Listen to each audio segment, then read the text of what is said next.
The first night arrived quietly. Moonlight spilled across the endless canopy. The new covered walkway stretched from branch to branch. Living vines formed gentle arches overhead. Hidden alcoves rested along the sides. Simple, natural, strong. Children no longer hurried home before sunset. Families walked together beneath the woven shelters. For the first time since the attack, peace returned. Caleb stood beside Enoch, watching the village move safely through the new pathways. Enoch smiled.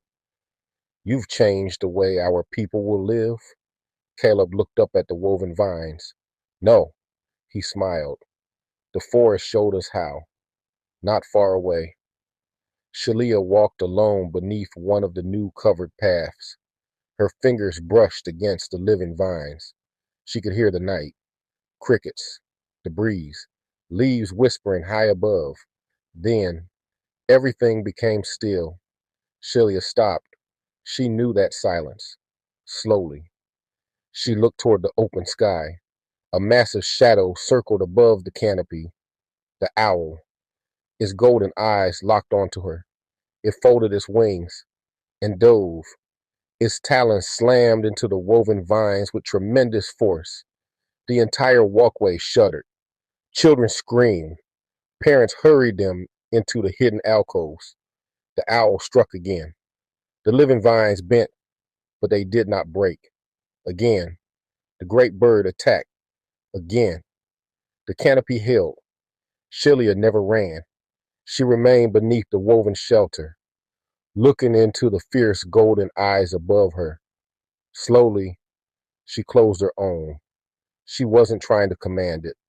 She wasn't trying to control it. She simply opened her heart without speaking.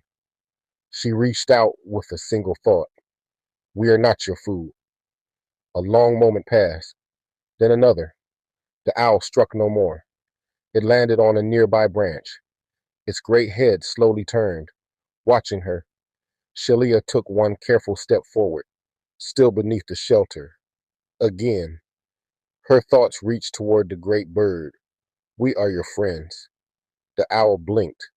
It tilted its head.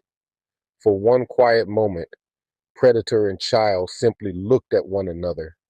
Then, without a sound, the great owl spread its wings and disappeared into the night. The forest became quiet once more. Behind her, Sheba had witnessed everything. Tears filled her eyes, not from fear, from understanding. She walked to her daughter. Neither spoke for a long moment. Finally, Sheba smiled. I don't know what this gift is. She gently placed a hand on Shelia's shoulder. But now, I know it is real. Shelia looked toward the stars above the canopy. The questions were still there. But now, so was hope. She smiled softly. This is only the beginning. Far beyond the trees, the forest waited. And somewhere within its endless mysteries, the answers were waiting too. Tim climbed down from the raven. The elders gathered around him. One of them looked toward the scarred hollows. The fox showed us something. Another nodded. We've lived too low for too long. Tim looked at the deep claw marks carved into the bark. He remembered the frightened child nearly pulled from its home. Then he looked up. High above, massive roots wrapped around the trunk. Natural shells, natural protection. A quiet smile crossed his face. We don't abandon our homes. We move them. The elders followed his gaze. One by one, they nodded. Before the day was over, the sound of stone tools echoed through the forest. New hollows began taking shape, higher among the great roots, closer to the branches, farther from wandering predators. The nomads weren't just rebuilding, they were changing. History had taken another step forward. As evening settled over the village, Porky found Susie sitting alone beneath the roots. Golden light filtered through the leaves above them. He sat beside her. For a while, neither of them spoke. Finally, Porky broke the silence. When I left, I thought I was protecting everyone. He lowered his eyes. But all I did was hurt the people I love. Susie reached for his hand. You came back.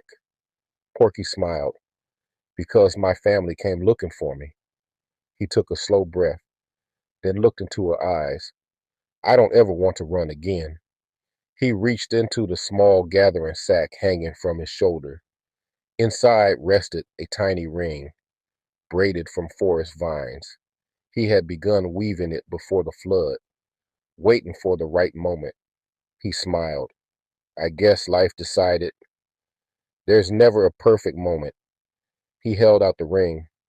Susie, will you marry me? She didn't hesitate. Yes. She threw her arms around him.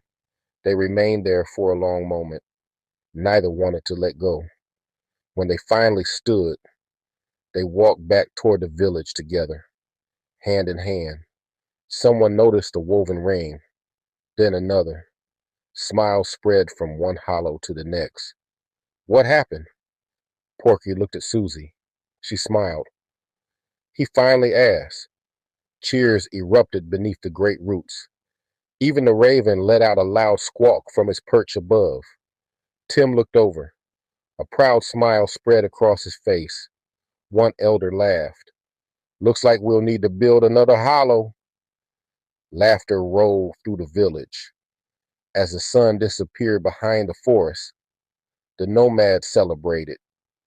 Not just because Porky had come home, not just because new homes would soon rise higher among the roots, but because they had been reminded of something even greater.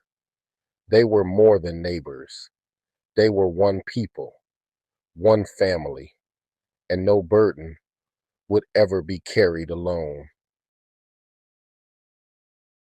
You've just experienced one chapter of a much larger hidden world. From here, the journey continues in two separate series. Continue with Nomads World. Follow the nomads as they struggle to survive beneath the ancient trees. And Rootborn Chronicles discover a civilization hidden high among the branches. Each series follows a different civilization. Together, they reveal the complete hidden world. Continue with Nomads World and Rootborn Chronicles on the RC Best YouTube channel.